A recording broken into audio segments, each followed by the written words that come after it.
अस्सलामुअलैकुम, how are you? I hope you all are fine and doing well.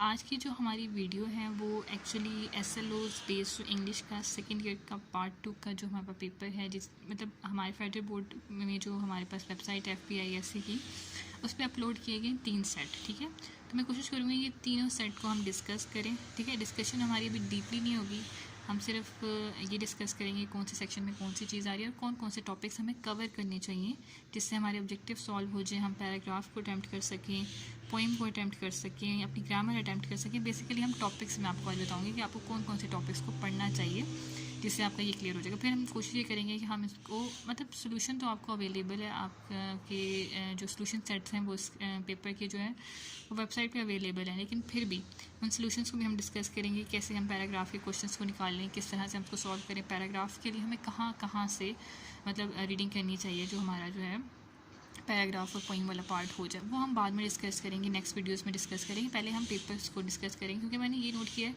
कि अभी तक बच्चों को ये चीज़ नहीं क्लियर हो रही कि यार हमने कौन सा सेक्शन कैसे अटैम्प्ट करना है, किस सेक्शन में हमारी क्या चीज़ आएगी, ग्रामर हमारे कौन से सेक्शन में, तो यही चीज़ें नहीं क्लियर। तो सबसे पहले हमें इन चीज़ों को क्लियर करना है कि हमें क्या कौन कौन से टॉपिक करने चाहिए, हमारे किस किस सेक्शन में क्या क्या चीज़ है और वो कैसे अटैम्प्ट हो सकती है। ठीक है, पॉसिबल वेज़ क्या हैं कि हम कम टाइम में जी अपना जो मोस्टली जो सिलेबस है उसको कवर कर लें और अच्छे से पेपर दे लें। ठीक है, तो सबसे पहले हमने एक सेट उठाया है, फेडरल बोर्ड की वेबसाइट से ही उठाया है। 3 सेट में से एक सेट है, कोशिश मैं ये करूँगी कि तीनों सेट्स की मैं वीडियो अपलोड करूँ। ठीक है, तो हमारा ये पहला है सेट। ठीक है, अब इसमें ये है कि हमारी सबसे पहला जो सेक्शन है वो ग्रामर बेस है। ठीक है, ग्रामर में कैसे क्वेश्चन आते हैं, जैसे हमें पता है कि ग्रामर में जो क्वेश्चन आएंगे, जो टॉपिक है, ठीक है, बेसिकली आप बेशक टॉपिक्स को नोट करते जाएं, जो मैं बोल रही हूँ वो टॉपिक्स लिखते जाएं, फिर उस टॉपिक्स पे आप लोग कहीं से वीडियोस देखें, आप ग्रामर्स में ढूंढें, या अगर आपको कोई टॉपिक ज़्यादा मुश्किल लगता है तो आप मेरे कमेंट सेक्शन में मुझे बताएं, मैं उस पर इंशाल्लाह कोशिश करूँगी कि मैं वीडियोस बना के अपलोड करूँ ताकि आपके लिए आसानी पैदा हो जाए। ठीक है, तो सबसे पहले जैसे पहला जो क्वेश्चन है उसमें पहला जो हमारे पास MCQs है वो उसमें हमें पोइटिक डिवाइसेस के बारे में पता किया गया। ठीक है, आयरनी एक पोइटिक डिवाइस है। ठीक है, जब अब तक आपको पोइटिक डिवाइस का नहीं पता होगा, पोइटिक डिवाइसेस आपने जितनी हो सकती हैं उतनी ना पढ़ी हो, तब तक आप इसको नहीं अटैम्प्ट कर सकते, आपको पोइटिक डिवाइसेस आनी चाहिए। ठीक है, अब इसी तरह आप पोइटिक डिवाइसेस से आ सकता है आपका जो क्वेश्चन है वो सेंटेंस स्ट्रक्चर्स पे आ सकता है।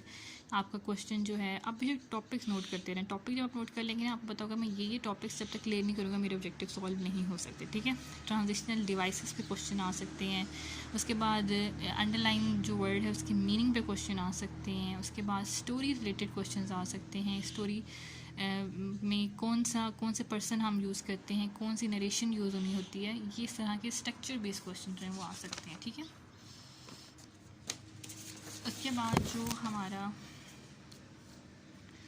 जो क्वेश्चंस आ सकते हैं वो आ सकते हैं हमारे ये जर्नल्स पे। ठीक है, टाइप ऑफ जर्नल्स होते हैं, poetry, fiction, non fiction, one act play, बहुत सारे होते हैं। ठीक है, ये भी जब तक आपको क्लियर नहीं होंगे कौन सा जर्नल्स, इस पर भी मैं वीडियो अपलोड कर सकती हूँ, आप मुझे कमेंट सेक्शन में बताएंगे आपको क्या किस चीज़ पे जो है वीडियो चाहिए, क्योंकि ये सारे ग्रामर बेस्ड क्वेश्चन है। आपको ग्रामर जितनी ज़्यादा क्लियर होगी आप उतने ईजिली जो है ना इन क्वेश्चन के आंसर दे सकते हैं। ठीक है, इस तरह ईडियम्स पे क्वेश्चन आ सकते हैं। ईडियम्स मोस्टली कोशिश करें कि पहले इंपॉर्टेंट यूज़ करें, इंपॉर्टेंट स्टडी करें। ठीक है, और जितने इंपॉर्टेंट आपने स्टडी किए होंगे, बेसिकली जितने ज़्यादा किए होंगे उतना आप इजीली आंसर दे सकते हैं। ठीक है, और ईडियम से एक अलग से क्वेश्चन भी आते हैं हमारे सब्जेक्टिव पार्ट में। ठीक है, उसके बाद इसी तरह फिर हमारे पास यहाँ पे जो पोइटिक डिवाइसेस पे हमारा क्वेश्चन आ गया। ठीक है, इस तरह के हमारे ऑब्जेक्टिव जो हैं वो आते हैं। ठीक है, उसके बाद नरेशंस पे आते हैं, फ्रेजेस पे आते हैं, टॉपिक्स बेशक आप नोट करते रहें किस किस पे आते हैं, फ्रेजेस पे। ठीक है, क्लॉजेस पे क्वेश्चंस आते हैं, सेंटेंस स्ट्रक्चर पे क्वेश्चंस आते हैं,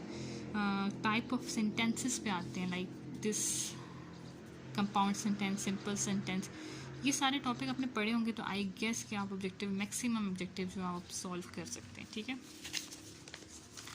उसके बाद हमारे पास प्रपोजिशन पे क्वेश्चन आ सकते हैं, अगेन फ्रेजेस पे क्वेश्चन आ सकते हैं, और सेंटेंस स्ट्रक्चर पे आते हैं, transit, type of verbs, nouns, pronouns, जितने भी हमारे पास पार्ट ऑफ स्पीच हैं उन पे भी हमारे क्वेश्चन आ सकते हैं। तो ये बेसिकली अभी इस पेपर में हमें डिस्कस किया, जैसे जैसे हम 2-3 सेट और डिस्कस करेंगे, हमारे पास 2 सेट, तो एक सेट ये है, इसके अलावा 2 सेट है, और एक हमारा लास्ट जो अभी पेपर हुआ है वो है। तो मतलब 4 आपके पास मॉडल पेपर्स हैं, जिसको मैक्सिमम आप जितना अच्छे से कर सकते हैं ना उतने अच्छे से आप चीज़ें कर सकते हैं। तो टॉपिक्स नोट कर लें, ठीक है। बेशक जो जितना मैंने भी कराया, जितना मैंने आपको बताया, टॉपिक्स लिख लें जी। हमारे ट्रांजिशन डिवाइस है, हमने इसको क्लियर करना है। हमारे पार्ट ऑफ स्पीच है, हमें वो आने चाहिए, फ्रेजेस आने चाहिए, क्लॉजेस आने चाहिए, टाइप ऑफ सेंटेंसेस आने चाहिए, हमें पोइटिक डिवाइसेस आनी चाहिए, हमें जर्न्स आने चाहिए, हमें स्टोरी लाइन का पता होना चाहिए, हमें प्लॉट के बारे में पता होना चाहिए, हमें फिक्शन के बारे में पता होना चाहिए, हमें जितना भी ये सारी चीज़ें ये हमें क्लियर होंगी तो हम ऑब्जेक्टिव सॉल्व कर सकते हैं। उसके बाद जो हमारे पास नेक्स्ट हमारा पार्ट है वो है हमारे पास सेक्शन बी, ठीक है। Section B basically subjective base है, ठीक है। यहाँ पे सारे सब्जेक्टिव बेस क्वेश्चन होंगे और रट्टाफिकेशन यहाँ पे नहीं चलेगी। पहले तो ये होता था कि पेपर पैटर्न ऐसा होता था कि आपका जो सेक्शन बी का जो पहला क्वेश्चन होता था वो होता था, आपने क्वेश्चन के आंसर देने होते थे। जो बुक में कोई आप जितने भी चैप्टर्स पढ़ रहे हैं उनमें जो भी चैप्टर होते थे उनमें जितने भी क्वेश्चन होते थे, और वो होता भी ये था कि क्वेश्चन जो हैं वो एंड पे जितने हमें दिए होते थे उनमें से कोई आ जाता था और वो आपने रट्टा मारा होता था, आप सॉल्व करके मतलब याद करके आप उसको लिख देते थे। मतलब उसमें मैक्सिमम मार्क्स आने के चांसेस भी ज़्यादा होते थे क्योंकि याद की हुई चीज़ होती है, उसको लिखना आसान होता है। लेकिन यहाँ पे ऐसा नहीं है, ठीक है। अच्छा, मैंने बहुत सी जो मेन चीज़ जो नोट की है वो ये की है कि बच्चे कहते हैं नहीं जी बुक का तो कोई फ़ायदा नहीं है, हमें बुक तो पढ़नी नहीं चाहिए क्योंकि बुक से कोई क्वेश्चन नहीं आना, ठीक है। हमें तो जो पैराग्राफ आना है उसका क्वेश्चन हमें ढूंढ के करने हैं, ठीक है। ये वाला जो कॉन्सेप्ट है ना ये बहुत ही गलत है, हमें इस चीज़ को बिल्कुल नहीं करना, क्योंकि जो बुक में हमारे क्वेश्चन हैं ना, जो चैप्टर्स हैं बेसिकली जो हमारे पास चैप्टर्स हैं वो हमें रीड करके जाने हैं, क्योंकि इसकी श्योरिटी तो मैं आपको 101% दे सकती हूँ कि जो भी पैराग्राफ आना है वो आपकी बुक में से किसी के चैप्टर में से ही आना है, ठीक है। ऐसा नहीं हो सकता कि वो आउट ऑफ कोर्स आएगा, ठीक है। मतलब SLOs बेस पेपर का मतलब ही है कि आपकी लर्निंग स्किल्स ज़्यादा हो, आप रट्टा ना मारे चीज़ों को कि रट्टा मार के आप पेपर सॉल्व कर ले, ऐसा ना करें, ठीक है। आप लर्न करें, आप जब चैप्टर पढ़ रहे हैं आपकी लर्निंग इतनी अच्छी होनी चाहिए। अगर आप नहीं पढ़ के जाते ना तो आपको वहाँ बैठ के पहला पूरा पैराग्राफ पढ़ना पड़ेगा, फिर उसको समझना पड़ेगा, फिर आपको क्वेश्चन ढूंढने पड़ेंगे। तो जब आप सारे चैप्टर्स पढ़ के जाओगे आपको पता होगा कि ये वाला जो मेरा पार्ट है ये इस चैप्टर से आया, तो आपने चैप्टर पढ़ा होगा तो आपको रीडिंग में ज़्यादा टाइम वेस्ट नहीं करना पड़ेगा, क्योंकि आपने रीडिंग की होगी, आपने उस चीज़ को समझा होगा। आपने सिर्फ आंसर्स को ढूंढने में अपना टाइम जो है स्पेंड करना पड़ेगा। तो वो एक, अगर आप अपना टाइम जो पेपर में जो है वो वेस्ट करना चाहते हैं, जी मैं नहीं पढ़ के जाऊँगा, मैं वहीं पढ़ लूँगा, अगर आपके पास बहुत अच्छे बेस्ट रीडिंग स्किल्स हैं, आपको हर चीज़ का मीनिंगफुल समझ आ जाता है, तो बेशक आप ना पढ़ के जाएँ।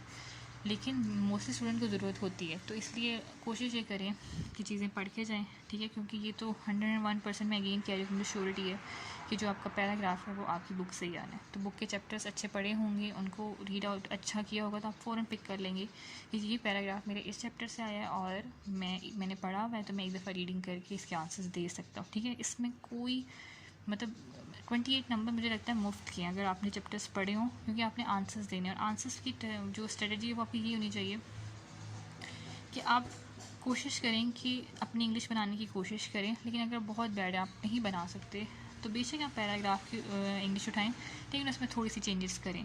एज़ इट इज़ आप नहीं लिख सकते, क्योंकि एज़ इट इज़ आप लिखेंगे तो उस लेवल के आपको मार्क्स नहीं मिलेंगे, ठीक है। तो कोशिश करें कि उसकी इंग्लिश को चेंज करें, थोड़ा बहुत चेंज करके, क्योंकि इतनी स्किल्स सबके अंदर होती है कि वो एक बेसिक क्वेश्चन का आंसर दे सकता है, ठीक है।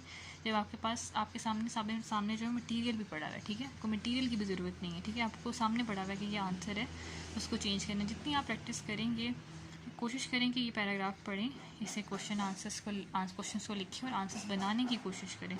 जितना आप आंसर्स बनाने की कोशिश करेंगे ना उतना ही आपको प्रैक्टिस होगी, और जितनी आप प्रैक्टिस करके जाएंगे उतना ही आप अच्छा पेपर कर सकते हैं, ठीक है। तो ये पैराग्राफ आपका बुक से ही आएगा। उसमें से एक क्वेश्चन जो मेन क्वेश्चन जो इंपॉर्टेंट क्वेश्चन जो आता ही आता है वो होता है समरी का और टाइटल का, ठीक है। अगर आपको पता है कि किस चैप्टर से आया है तो हो सकता है कि आपके इस पैराग्राफ के अंदर वो चैप्टर का टॉपिक ही फिट हो जाए। अगर वो नहीं हो रहा है तो आप कोशिश करेंगे इस पैराग्राफ को पढ़ें, और जिस चीज़ पे फोकस हो रहा है ना बस वो टॉपिक जो है वो आप लिख लें, ठीक है। जैसे यहाँ पे लिखा हुआ है जेंडर डिस्क्रिमिनेशन, और ये आपको पता है कि आपकी बुक का ही चैप्टर है और उसी से ही क्वेश्चन है, ठीक है। उसके बाद समरी बनानी है, और समरी का जो मेन जो वो ये होता है कि आपकी समरी 1/3 होनी चाहिए। अगर ये 3 पैराग्राफ हैं तो इसमें से आपकी समरी सिर्फ एक पैराग्राफ पे होनी चाहिए, ठीक है। उस एक पैराग्राफ में आपने पूरे 3 पैराग्राफ जो दिए हुए हैं इसकी हर चीज़ को डिस्कस कर देना है, कोई चीज़ छूटनी नहीं चाहिए, ठीक है। समरी का मतलब है कि आप कम करके सब कुछ एक्सप्लेन कर रहे हैं, ठीक है। तो तो ये समरी राइटिंग जो है वो समरी राइटिंग भी स्किल्स हैं। अगर आप इस पर वीडियो चाहते हैं मुझसे कि मैं आपको समरी राइटिंग सिखाऊं, समरी राइटिंग हम कैसे बना सकते हैं, तो इंशाल्लाह मैं ज़रूर अपलोड करूँगी, आपको कमेंट सेक्शन में मुझे बता दें। तो ये हमारा पहला क्वेश्चन हो गया। उसके बाद जो हमारी नेक्स्ट चीज़ है वो यही क्वेश्चन है, ठीक है। आपको क्वेश्चन, डिफरेंट क्वेश्चंस जो पैराग्राफ से ही आपको मिलेंगे, ठीक है, उनके आंसर्स वो आपको एक्सप्लेन करनी जो है उसके आंसर्स देने होंगे, ठीक है। तो ये आपका जो है ये सारा पैराग्राफ राइटिंग, और मेरे ख्याल में ये कोई इतना मुश्किल पार्ट नहीं है, जितना हम लोगों ने इसको बनाया है इतना मुश्किल है नहीं, ठीक है। उसके बाद हमारा इसी सेक्शन में, सेक्शन बी में जो तीसरा क्वेश्चन होता है, बेसिकली क्वेश्चन नंबर 1 जो हो गया है वो हमारा हो गया है ऑब्जेक्टिव। क्वेश्चन नंबर 2 हो गया है हमारे पास पैराग्राफ जो हम जिसमें से हमने क्वेश्चन फाइंड करके लिखने हैं, और जो क्वेश्चन नंबर 3 है वो हमारा पोइम्स का, ठीक है। इस तरह आपको पता होना चाहिए, अगर जब जो हमारे पेपर में 7 क्वेश्चन आ रहे हैं, आपको हर क्वेश्चन का पता होना चाहिए कि किस क्वेश्चन में क्या आ रहा है। कुछ बच्चे ऐसे होते हैं जो फर्स्ट टाइम जाके पेपर में देख रहे होते हैं यार हमारा ये क्वेश्चन आ रहे हैं, इस तरह से आप ब्लैंक होकर पेपर में जाएंगे तो आप पेपर कभी भी नहीं अटैम्प्ट कर सकेंगे, ठीक है। अब हमारा जो क्वेश्चन नंबर 3 है वो हमारे पास पोइम्स का है, ठीक है। इस पे हमने क्या करना है कि पोइम है हमारे पास, ठीक है। अब 2 पोइम्स आती हैं, ठीक है। 2 पोइम्स मतलब 2 हमारे पास पोइम्स उठाते हैं वो, और ठीक है उन 2 पोइम्स के बारे में से हमसे क्वेश्चन पूछते हैं, ठीक है। लेकिन अब ये है कि हमें कैसे पता चलेगा कि पोइम्स कहाँ से आएंगी, क्योंकि पोइम्स सारी बात आपने रीड नहीं की होंगी तो आप आंसर नहीं दे सकते, ठीक है। तो अकॉर्डिंग टू फेडरल बोर्ड का जो रूल है उसके अकॉर्डिंग एक पोइम जो आपकी जो बुक है जो आप पढ़ रहे हो, ठीक है, जो आपकी सिलेबस बुक है, ठीक है, जो पढ़ाई जा रही है उसमें से आता है, और एक बलूचिस्तान की बुक से उठाया जाता है, ठीक है। तो आप जो भी बुक पढ़ रहे हो, कोर्स बुक, ठीक है, वो मैं मेंशन कर दूँगी, ठीक है, कि कौन सी बुक आप लोग पढ़ रहे हो। उसमें से जो एक लाजमी है कि आपका एक क्वेश्चन आना ही आना है। हाँ जी, तो ये वाली बुक मोस्टली जो इस्लामाबाद में पढ़ाई जा रही है, इस्लामाबाद के कॉलेजेस में पढ़ाई जा रही है, वो खैबर पख्तूनख्वा की टेक्स्ट बुक जो है वो पढ़ाई जा रही है। लेकिन इसके अलावा जो है ना हमारे पास एक और बुक भी है बलूचिस्तान की, ठीक है। तो एक जो हमारे पास पोइम जो का क्वेश्चन आना है वो इससे आना है, और एक हमारा उससे आना है, तो दोनों में चॉइस है, आप एक कर सकते हो, ठीक है। तो अगर आप इस बुक की जितने भी पोइम्स दी हुई हैं, जितनी भी नहीं, अब इसको आप चॉइस पे नहीं छोड़ सकते कि मैं 3 करूँ या 2 करूँ, बाकी सारी चॉइस पे छोड़ दूँ। अब इस बुक की जो पोइम्स हैं उसको चॉइस पे नहीं छोड़ सकते। जितनी भी पोइम्स हैं आई गेस 7 या 8 हैं, ये एक तुक्का मैंने मारा, लेकिन देख लीजिएगा कितनी है, ठीक है। तो वो सारी पोइम्स आप पोइम को हम कैसे करें, क्योंकि क्वेश्चन तो वैसा आना नहीं है जैसा हमें बुक में दिया हुआ है या जैसा हमने पढ़ा हुआ है। वो क्या करेंगे कि आपकी एक पोइम उठाएंगे, पोइम में से कोई भी स्टैंजा उठा लिया उन्होंने, उसमें से आपसे क्वेश्चंस पूछेंगे, ठीक है। 2 क्वेश्चन जो हैं वो शायद इससे रिलेटेड होंगे, और एक क्वेश्चन पोइटिक डिवाइस पे होगा। अगेन पोइटिक डिवाइसेस आपको आनी चाहिए। तो अगर आप चाहते हैं कि पोइटिक डिवाइसेस में मैं ज़्यादा से वीडियो बनाऊँ तो प्लीज़ मुझे कमेंट सेक्शन में बताएं, तो फिर मैं आपके लिए पोइटिक डिवाइस पे क्वेश्चन बनाऊँगी, प्रैक्टिस भी करवाऊँगी कि हम पोइम से कैसे पोइटिक डिवाइसेस निकाल सकते हैं, ठीक है। तो ये हमारा जो है 2 क्वेश्चन, जैसे हम पैराग्राफ में जब तक हमें इस स्टैंजा के बारे में नहीं पता होगा, हमने नहीं रीडिंग की होगी, हम नहीं बता सकते कि हमें क्वेश्चन कैसा पूछा जा रहा है।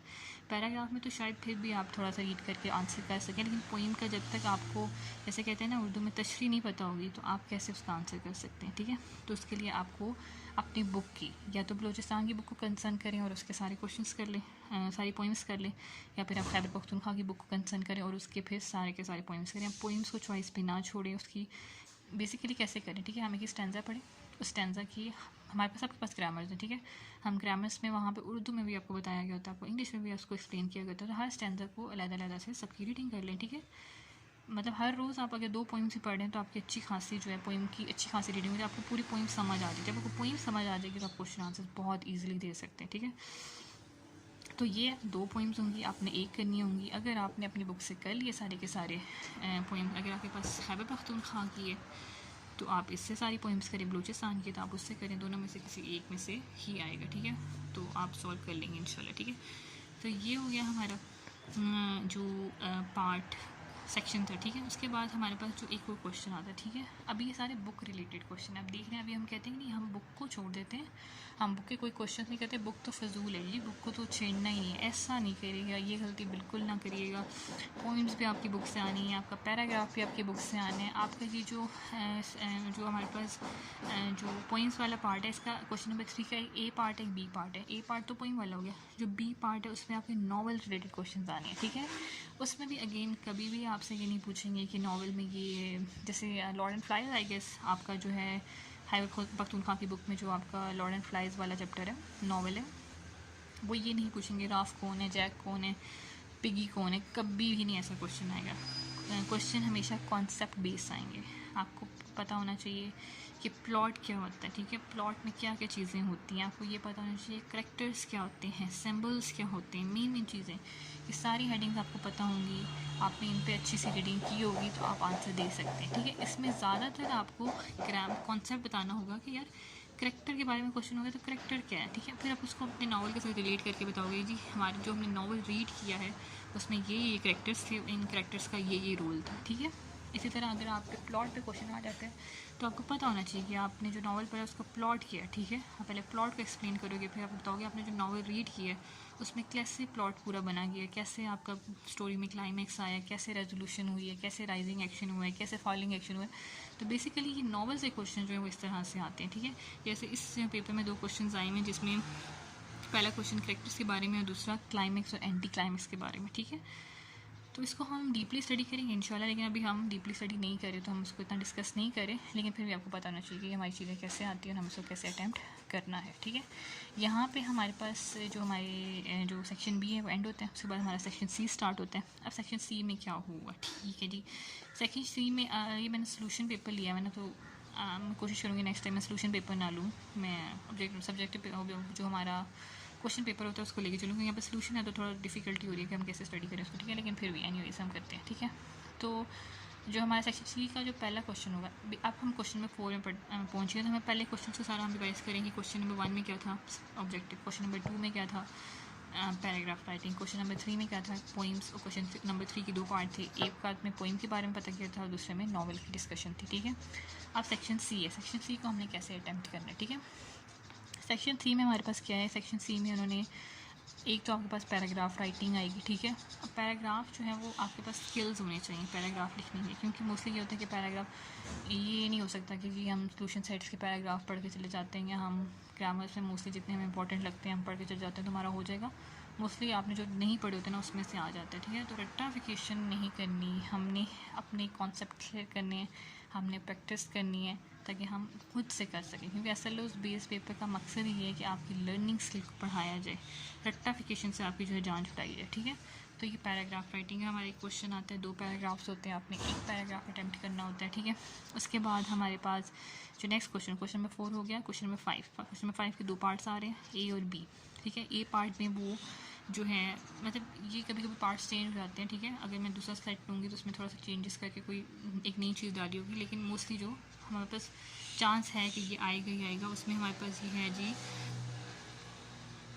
कि हमने करेक्शन ऑफ एरर्स करनी है, ठीक है, एरर को करेक्ट करना है, ठीक है। इसमें आप अगर पार्ट ऑफ स्पीच को क्लियर कर लेंगे, आपको पंक्चुएशन आती होगी तो शायद आप ये कर सकते हैं, ठीक है। पार्ट ऑफ स्पीच जिसमें आपके पास adjective, noun, verb, conjunction, preposition की सारी चीज़ें आपकी क्लियर होंगी तो आप इसको अच्छे से अटैम्प्ट कर सकते हैं, ठीक है।